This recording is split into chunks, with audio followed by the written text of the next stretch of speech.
నమస్తే welcome to V digital news ముందుగా headlines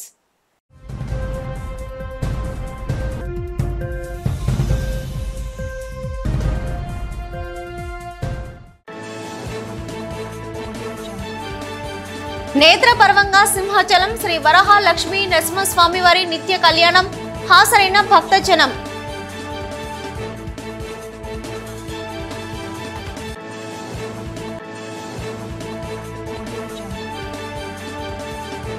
గంజాయి డ్రగ్స్ పై ఉక్కుపాదం మోపనున్నామని స్పష్టం చేసిన రాష్ట్ర హోంమంత్రి వంగలపూడి అనిత విశాఖ కేంద్ర కారాగారాన్ని సందర్శించిన హోంమంత్రి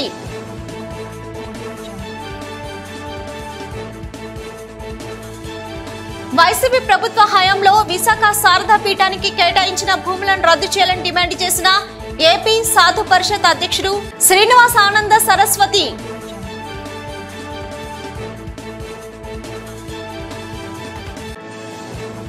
తల్లి పేరు మీద ఒక మొక్కను నాటాలన్న ప్రధాని మోదీ పిలుపుతో గాజువాకలో మొక్కలు నాటే కార్యక్రమానికి శ్రీకారం చుట్టిన బీజేపీ శ్రేణులు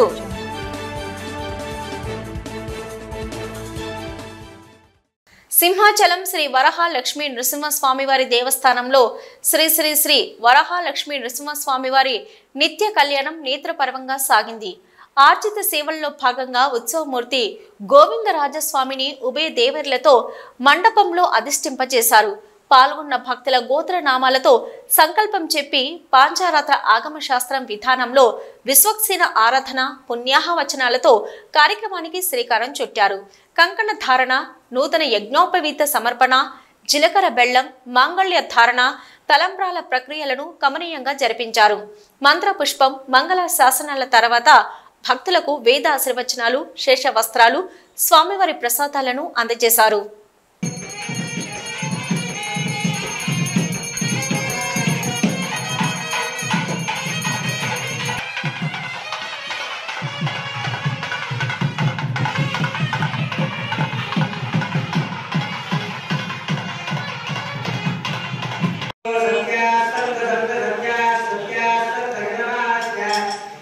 గంజాయి డ్రగ్స్ విషయంలో ఉక్కుపాదం మోపుతామని రాష్ట్ర హోంమంత్రి వంగలపూడి అనిత పేర్కొన్నారు. విశాఖ సెంట్రల్ జైలును ఏపీ హోంమంత్రి వంగలపూడి అనిత సందర్శించారు. గంజాయి కేసులో జైల్లో ఉన్న గంజాయి ఖైదీలను కలిశారు. ఈ సందర్భంగా ఆమె మాట్లాడుతూ చిన్న చిన్న పిల్లలు గంజాయి కేసుల్లో ఖైదీలుగా ఉన్నారని, కేవలం 5-10,000 రూపాయల కోసం పిల్లలు గంజాయి ఖైదీలుగా మారుతున్నారని, గంజాయి స్మగ్లర్లు మాత్రం దర్జాగా తిరుగుతున్నారన్నారు. సెంట్రల్ జైల్లో గంజాయి డి అడిక్షన్ సెంటర్ ఏర్పాటు చేస్తామని హోంమంత్రి చెప్పుకొచ్చారు. సెంట్రల్ జైల్లో సిబ్బందికి కనీస వసతులు లేవని, త్వరలో అధికారులతో సమీక్ష నిర్వహించి సిబ్బందికి మంచి చేస్తామని చెప్పారు. ఖైదీలకు వివిధ రంగాల్లో శిక్షణ ఇవ్వనున్నామని, ఖైదీల ఆరోగ్యానికి పెద్దపీట వేస్తామని తెలిపారు. అందులో హోమ్ మినిస్ట్రీలో భాగమైన ఈ ప్రిజన్స్ని కూడా ఒకసారి చూడాలి. ఒకసారి ప్రిజన్స్ విషయంలో కూడా ఒకసారి ఏం జరుగుతుందని తెలుసుకునే ఉద్దేశంతో విశాఖపట్నంలో ఉన్న ఈ సెంట్రల్ ప్రిజన్కి ఇక్కడికి ఒకసారి విజిట్ చేయడానికి రావడం జరిగింది. సెంట్రల్ ప్రిజన్కి ఇక్కడికి వచ్చిన తర్వాత మన సూపరింటెండెంట్ మన కిషోర్ గారు, అదేవిధంగా వెంకటేశ్వరరావు గారు, ఇంకా స్టాఫ్ మొత్తం ఇక్కడ నాకు స్వాగతం పలికి లోపలికి తీసుకెళ్ళి ఈచ్ అండ్ ఎవ్రీథింగ్ క్లియర్గా చూపించారు. విషయం ఏంటంటే ఈ 5 సంవత్సరాల కాలంలో, గత 5 సంవత్సరాల కాలంలో వ్యవస్థలన్నీ భ్రష్టు పట్టిపోయినాయని మాకులాంటి వాళ్ళు మాట్లాడితే అది రాజకీయంగా భావిస్తారు. కానీ ఇక్కడికి వచ్చిన తర్వాత మేము పర్సనల్గా కొన్ని సిచ్యువేషన్స్ చూస్తే ఇప్పటికీ కూడా పనిచేయాల్సిన పోలీస్ అన్నలకి కూడా కనీసం వసతులు లేని పరిస్థితులు ఈరోజు కనిపించాయి. నేను లోపలికి వచ్చిన తర్వాత అడిగాను, స్టాఫ్ క్వార్టర్స్ కూడా ఇక్కడే ఉందండి అన్నారు. యాక్చువల్గా స్టాఫ్ క్వార్టర్స్లు కూడా 20 సంవత్సరాలు అయిపోయింది, మినిమం మెయింటెనెన్స్ లేకుండా ఉన్నాయి. అతి ముఖ్యమైన విషయం ఏంటంటే దీని కెపాసిటీ ఇంచుమించుగా 800 కెపాసిటీ. లోపల ప్రెజెన్స్లో ఉన్న ఖైదీలు ఎవరైతే ఉన్నారో వాళ్ళు 800 మంది వరకు ఉండొచ్చు. కానీ పెరిగిన నేరాల దృష్ట్యా అనుకోవాలో లేకపోతే వాట్ ఎవర్ ఇట్ మేబీ ఏం జరిగినా 2,000 మందికి పైగా ఈరోజు జైల్లోని అక్కడ ఉండడం పరిస్థితి. లోపలికి వెళ్ళి చూస్తే హృదయ విధాకరమైన సంఘటనలు అంటారు కదా, చిన్న చిన్న పిల్లలు 17 సంవత్సరాలు, 18 సంవత్సరాలు, 20 సంవత్సరాలు పిల్లలు గంజాయి కేసుల్లో వాళ్ళందరూ కూడా ఈరోజు ట్రయల్స్ నడిచి రిమాండ్ ఖైదీలుగా ఉన్నారు. ఒక్కొక్కరు 7 నెలలు, 11 నెలలు.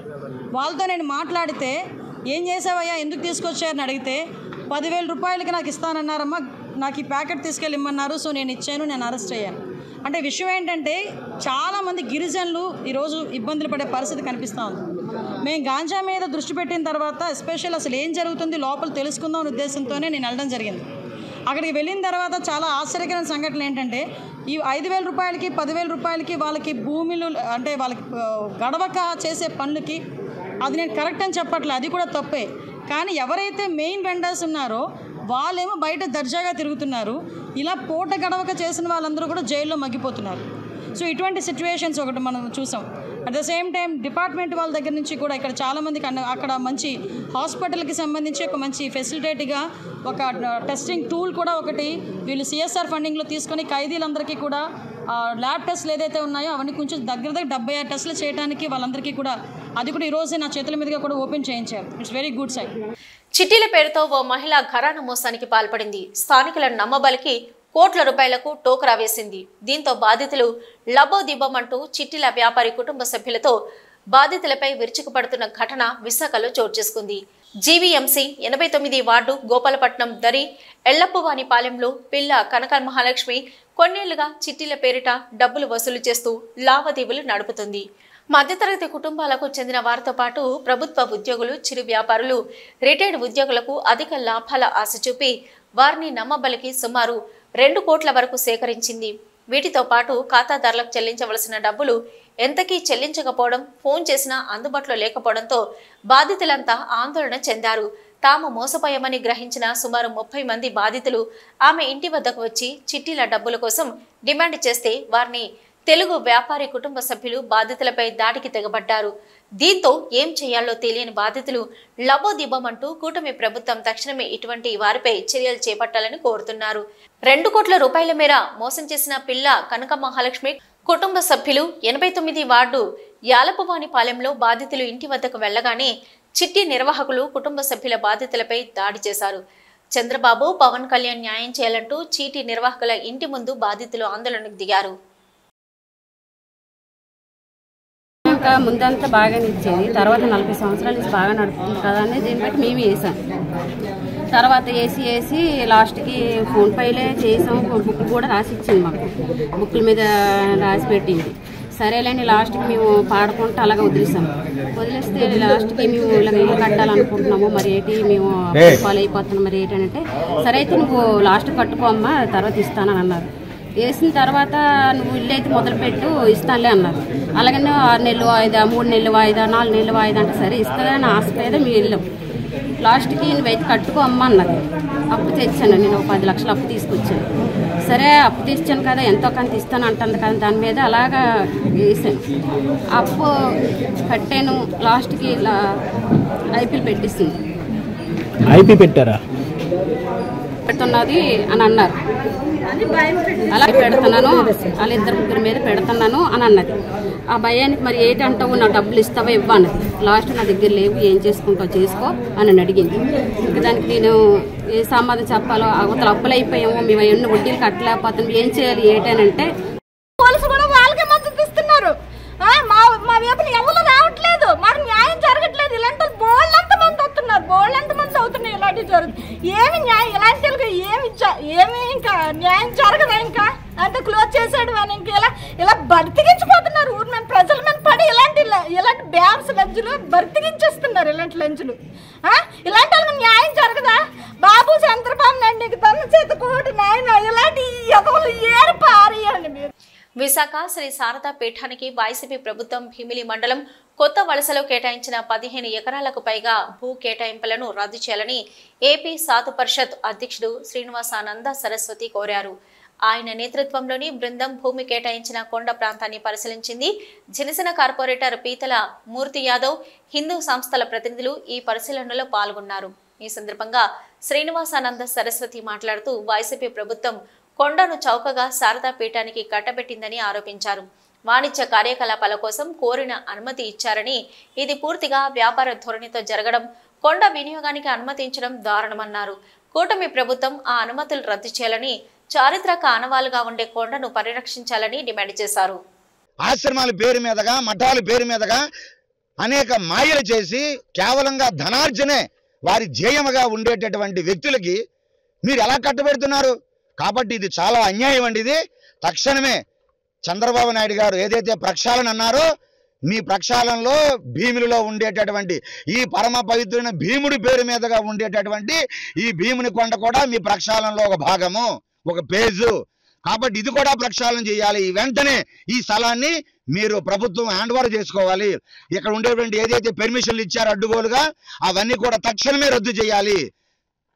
ధర్మాన్ని కాపాడాలి, పర్యావరణాన్ని కాపాడాలి, చారిత్రాత్మకమైన పాండవుల తాలూకా ఆనవాళ్ళు కాపాడాలి అని మేము మరీ ఆంధ్రప్రదేశ్ సాధు పరిషత్ తరఫున, హిందువుల తరఫున మేము మరీ డిమాండ్ చేస్తున్నాం. ఒకవేళ మళ్ళీ ప్రభుత్వం ఉండేటటువంటి పరిస్థితుల్లో మరి దీని మీద ఆలస్యం చేస్తే సాధు సంతులుగా మేము మా ధర్మాగ్రహాన్ని మేము వెలగెక్కాల్సి వస్తుంది. మాకైతే పూర్ణమైన విశ్వాసం ఉంది. చంద్రబాబు నాయుడు గారు, పవన్ కళ్యాణ్ గారు, అలాగే బీజేపీ పెద్దలు ఏదైతే కూటమి ఉన్నదో ఈ రాష్ట్రంలో గతంలో వైసీపీ దురాగతాలు, వైసీపీ బరితెగించి కనిపించిన కొండలు ఋషికొండ, దాని పేరే ఋషికొండ, ఋషులు ఉండేటటువంటి కొండ. బ్లాక్ టికెట్లు అమ్ముకునేటువంటి పండు అని పిలువబడేటువంటి స్వరూపానంద సరస్వతిగా ఇవాళ నకిలీ స్వామిగా అవతారం ఎత్తినటువంటి, అదే అల్లిపురంలో షటిల్ బ్యాట్లకి గట్టింగ్ కట్టుకునేటువంటి ఒక సామాన్య వ్యక్తి నకిలీ స్వామి ఎవరైతే ఉన్నారో, ఈ దొంగ స్వామి స్వరూపానంద సరస్వతి ఎవరైతే ఉన్నారో, స్వరూపానంద సరస్వతి అప్రకటిత శారదా పీఠం అని చెప్పి తనకు తానుగా సొంతంగా తన పీఠానికి అనుబంధంగా ఎటువంటి దేవాలయాలు లేకపోయినప్పటికీ కూడా వేద మంత్రాలు కానీ వేదాలు కానీ ఏమీ రానటువంటి స్వరూపానంద సరస్వతి శారదా పీఠం పెట్టి సాక్షాత్తు ఏదైతే చిన్నముసిరివాడలోనే రెవెన్యూ శాఖ భూముల్ని ఆక్రమిస్తే రెవెన్యూ శాఖ అధికారులు నోటీసులు ఇచ్చి జగన్మోహన్ రెడ్డి ప్రభుత్వం అండగా ఉందని చెప్పి వెనుదిరిగిన వైనాన్ని మనం చూసాం. దాంతో సరిపోకుండా శారదా పీఠాన్ని వైసీపీ క్యాంపు కార్యాలయంగా, ఉత్తరాంధ్ర క్యాంపు కార్యాలయంగా, అవినీతి అక్రమాలకి అడ్డాగా. సామర్థ్యం సమర్థత గల నాయకుడు చంద్రబాబు అయితే అసమర్థ నాయకుడు జగన్ రెడ్డి అని టీడీపీ రాష్ట్ర ప్రధాన కార్యదర్శి మహమ్మద్ నజీర్ అన్నారు.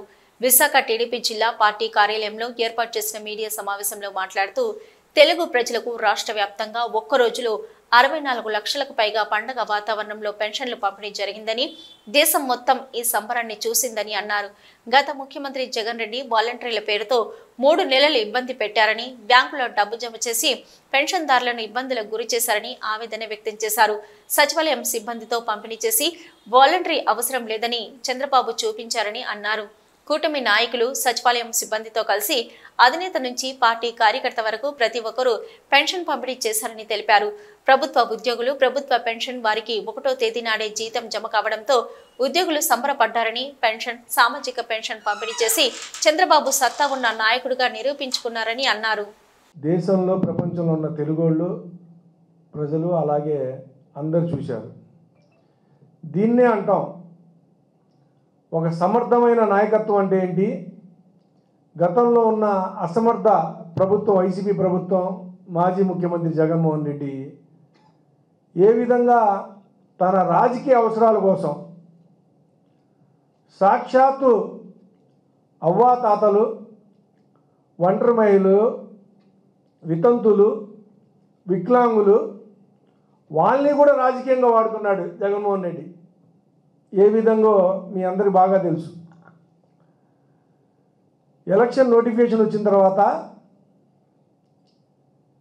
ఏప్రిల్ మే నెలలో ఆపద్ధర్మ ముఖ్యమంత్రిగా ఉన్న జగన్మోహన్ రెడ్డి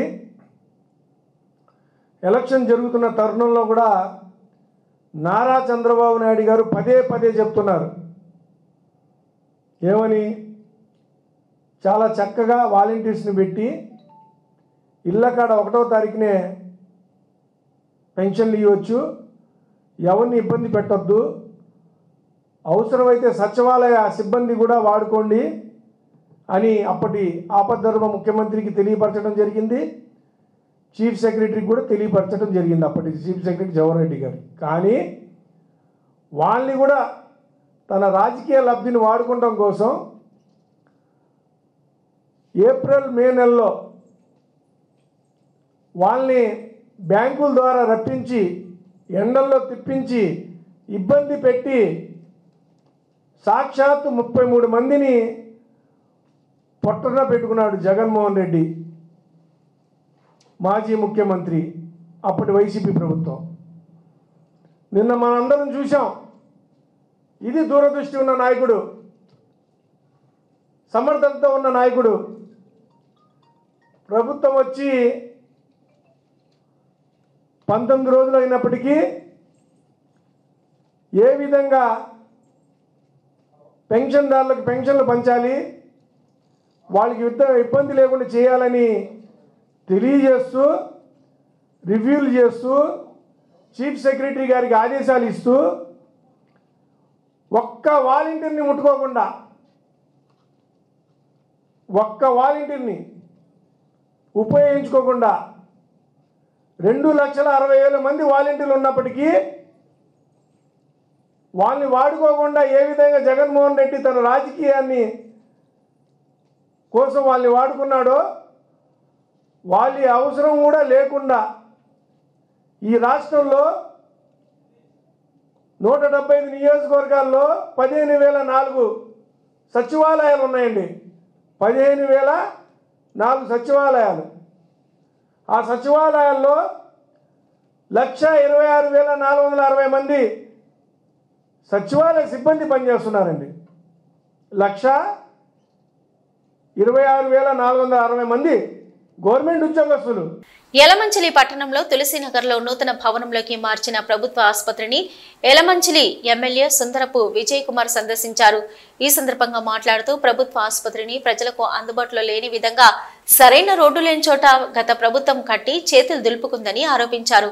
మున్సిపాలిటీ అయ్యాక ఆసుపత్రిని పెద్ద స్థాయిలో పెట్టాల్సింది పోయి గత ఆసుపత్రి కంటే చిన్నదిగా కట్టి మామా అనిపించడం, ఆసుపత్రికి వెళ్లే రోగులకు సౌకర్యవంతంగా కాకుండా వెళ్లడానికి ఇబ్బందికరంగా ఉండేలా ఏర్పాటు చేయడంపై సుందరపు ఆవేదన వ్యక్తం చేశారు.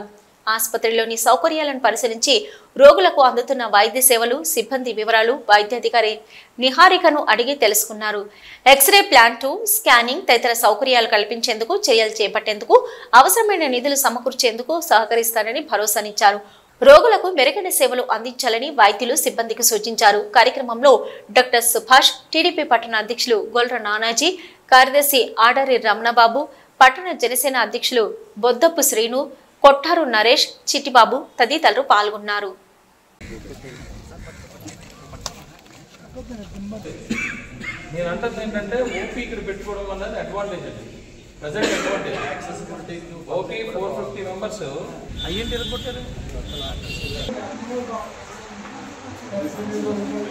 తల్లి పేరు మీద ఒక చెట్టు నాటాలన్న ప్రధాని మోదీ పిలుపుతో గాజువాక హైస్కూల్ మైదానంలో భాజపా శ్రేణులు మొక్కలు నాటే కార్యక్రమానికి శ్రీకారం చుట్టారు.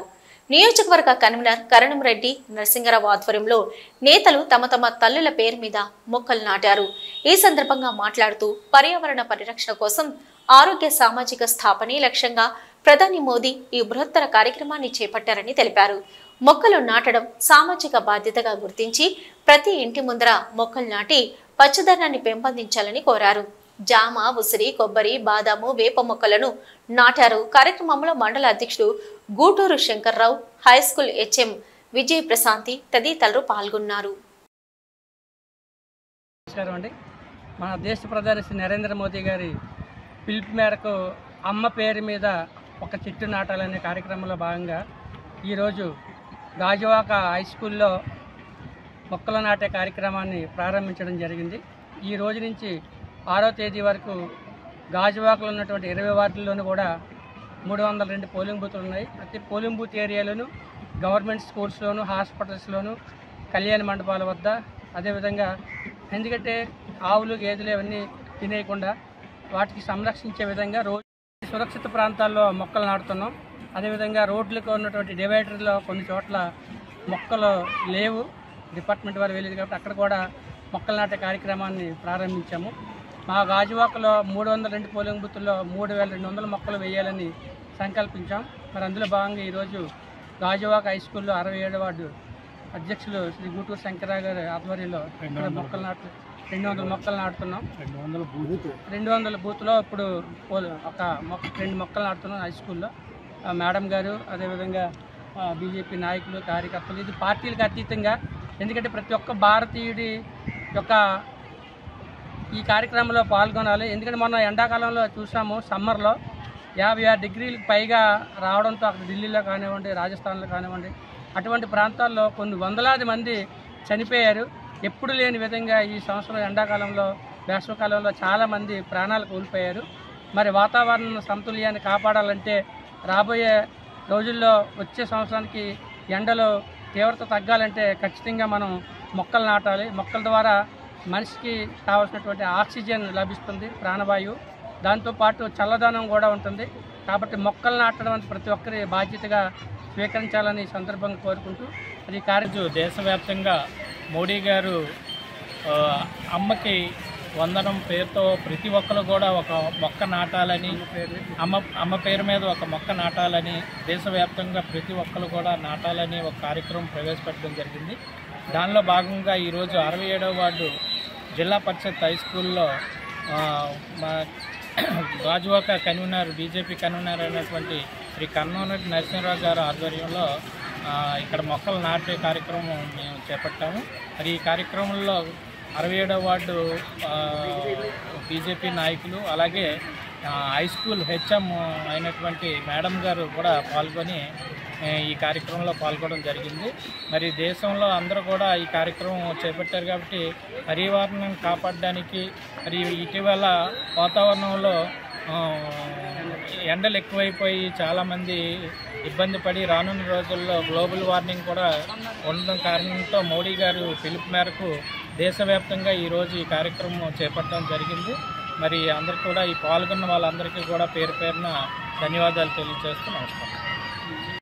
ప్రముఖ సంఘ సేవకులు, ఉపకార ట్రస్ట్ అధినేత కంచల్ర అచ్యుతరావు అందించిన సేవలు ప్రశంసనీయమని సింహాచలం దేవస్థానం ధర్మకర్తల మండలి మాజీ సభ్యులు, జాతీయ జర్నలిస్టుల సంఘం కార్యదర్శి గంట్ల శ్రీనుబాబు కొనియాడారు. సోమవారం అరిలోవలో కంచల్ర అచ్యుతరావు జన్మదిన వేడుకలను పురస్కరించుకొని పలువురు నిరుపేదలకు సుమారు 6 లక్షల రూపాయల విలువ చేసే సామాగ్రిని గంట్ల శ్రీనుబాబు చేతుల మీదుగా పంపిణీ చేశారు. ఈ సందర్భంగా శ్రీనుబాబు మాట్లాడుతూ, కంచల్ర జన్మదినం సందర్భంగా నిరుపేద కుటుంబానికి చెందిన ధనరాజు 3 లక్షలు విలువ చేసే ఆటో, ఆరిలోవ ప్రాంతానికి చెందిన కోలాటం భజన మండలికి సౌండ్ సిస్టమ్, అంబేద్కర్ సేవా సంఘం ట్రస్టుకు 2 స్పీకర్లతో కూడిన మైక్ సెట్, నిరుపేదలకు దుప్పట్లు, చీరలు, వందలాది మందికి మిఠాయిలు పంపిణీ చేయడం ఎంతో ఆనందించేదగ్గ విషయమన్నారు. తన పుట్టినరోజు సందర్భంగా పలువురు నిరుపేదలకు ఆపన్న హస్తం అందించడం ఎంతో సంతోషించదగ్గ విషయమన్నారు. ఈ సందర్భంగా ఏర్పాటు చేసిన సాంస్కృతిక కార్యక్రమాలు విశేషంగా అలరించాయి. సేవా కార్యక్రమాల్లో పెద్ద ఎత్తున నిరుపేదలు పాల్గొన్నారు. ఉపకారు ట్రస్ట్ సభ్యులు సుధీర్ ఈ కార్యక్రమానికి సమన్వయకర్తగా వ్యవహరించారు. అలాగే స్థానిక టీడీపీ, జనసేన నాయకులతో పాటు కళాకారులు భయ్య శ్రీనివాస్, గెంబలి జగదీష్, నాగరాజు పట్నాయక్, బి ఈశ్వర్రావుతో పాటు పలువురు పెద్ద సంఖ్యలో పాల్గొన్నారు. ప్రముఖ సంఘ సేవకులు, ఉపకార్ చారిటబుల్ ట్రస్ట్ అధినేత కంచర్ల అచ్యుతరావు గారి జన్మదిన వేడుకలు ఈరోజు ఆరిలోలో అత్యంత అంగరంగ వైభవంగా నిర్వహించారు. మరి ఈ సందర్భంగా కూడా ప్రత్యేకంగా అనేక మంది ఈ కార్యక్రమానికి హాజరయ్యారు. మరి అందులోనే తన పుట్టినరోజును పురస్కరించుకొని అనేక సేవా కార్యక్రమాలు నిర్వహించాలని చెప్పేసి ఆయన సంకల్పించడంతో ఈరోజు మా చేతుల మీదుగా విశాఖపట్నంలో ఉన్న అనేక మంది కళాకారులు, అదేవిధంగా సంఘ సేవకులు వీళ్ళందరి సమక్షంలో నా చేతుల మీదుగా అనేక మంది నిరుపేదలకు కంచర్ల అచ్యుతరావు గారి పేరిట ఆర్థిక సహాయం అందజేయడం జరిగింది. అందులో ధనరాజ్ అనే ఒక పేద కార్మికుడి కోసం ప్రత్యేకంగా ఒక ఆటోని ప్రజెంట్ చేయడం జరిగింది. మరి అలాగే కోలాటం బృందానికి సౌండ్ సిస్టమ్, మరి అంబేద్కర్ సొసైటీ వారికి కూడా ఒక ప్రత్యేక సౌండ్ సిస్టమ్, ఒక నిరుపేద మహిళకు ఒక 5,000 రూపాయలు, అలాగే దుప్పట్లు, మిఠాయిలు, ఇతరత్ర రకరకాల అన్నీ కూడా డొనేషన్స్ అన్నీ కూడా ఇవాళ అందజేయడం జరిగింది. నిజంగానే అచ్యుతరావు గారు మరిన్ని నిన్ను 100 ఏళ్ళు ఆరోగ్యాలతో ఉండాలని, ఆ సింహాద్రినాథుడి ఆశీస్సులు ఆయనకు పరిపూర్ణంగా ఇవ్వాలని, భవిష్యత్తులో మరింత మందికి మరిన్ని సేవా కార్యక్రమాలు నిర్వహించాలని, మా అందరి తరపున ఆయనకు నిండుగా ఎక్కువ ఆయుష్ను పెంచాలని కోరుకుంటూ సెలవు తీసుకుంటున్నాను. Thank you. శుభాకాంక్షలు సార్. మీరు లేరు ఈ యొక్క పుట్టినరోజు ఏ విధంగా జరుపుకోవాలని నేను అడిగినప్పుడు నాకు ఇన్ని సహకారాలు అందించి ఇన్ని సంవత్సరాలు నా వెనకాతలున్న కొంతమంది ఆప్తులతో ఈ యొక్క కార్యక్రమం నడిపించమన్నారు. ఆ ఆప్తులందరూ ఈ యొక్క స్టేజ్ మీద ఉన్నారు. వారందరికీ నా తరపున ధన్యవాదాలు తెలుపుకుంటున్నాను. సార్ చేస్తున్న ప్రతి సేవా కార్యక్రమంలో మొట్టమొదటి భాగస్వామి నేనే. సార్ ఉన్నా లేకపోయినా నేను, నా టీం, నా ఉపకార ట్రస్ట్ సభ్యులు, ఈ యొక్క కన్సర్న్ యువసేన సభ్యులు ప్రతి ఒక్కరూ ముందుకొచ్చి చేస్తున్న సేవా కార్యక్రమాలు మా జీవితాంతం మేము గుర్తుపెట్టుకుంటున్నాం సార్. ఎంత సంపాదించినా మాకింతటి గర్వంగా చెప్పుకునే రోజు మాకు ఎప్పుడూ రాదు. ఎక్కడైనా ట్రస్ట్ అంటే ఏదో ఉంటుంది, సేవా కార్యక్రమాలు చేస్తారు, 2 రోజులు 3 రోజులు పని ఉంటుంది అనుకున్నాం. జాయిన్ అవుతున్న ముందు, జాయిన్ అయిన తర్వాత తెలిసింది ట్రస్ట్లో కూడా ఖాళీ లేకుండా గడుపుతున్న రోజులు మేము గడుపుతున్నాం సార్. వి డిజిటల్ న్యూస్ ముగించే ముందు హెడ్లైన్స్ మరొకసారి.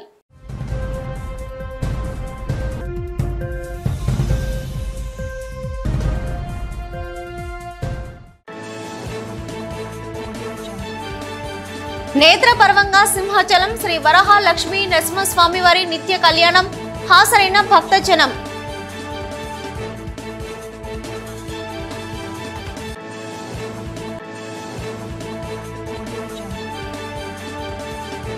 గంజాయి డ్రగ్స్ పై ఉక్కుపాదం మోపనున్నామని స్పష్టం చేసిన రాష్ట్ర హోంమంత్రి వంగలపూడి అనిత. విశాఖ కేంద్ర కారాగారాన్ని సందర్శించిన హోంమంత్రి.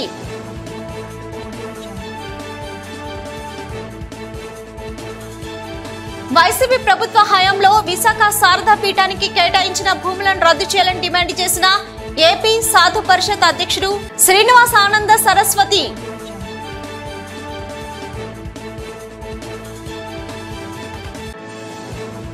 తల్లి పేరు మీద ఒక మొక్కను నాటాలన్న ప్రధాని మోదీ పిలుపుతో గాజువాకలో మొక్కలు నాటే కార్యక్రమానికి శ్రీకారం చుట్టిన బీజేపీ శ్రేణులు.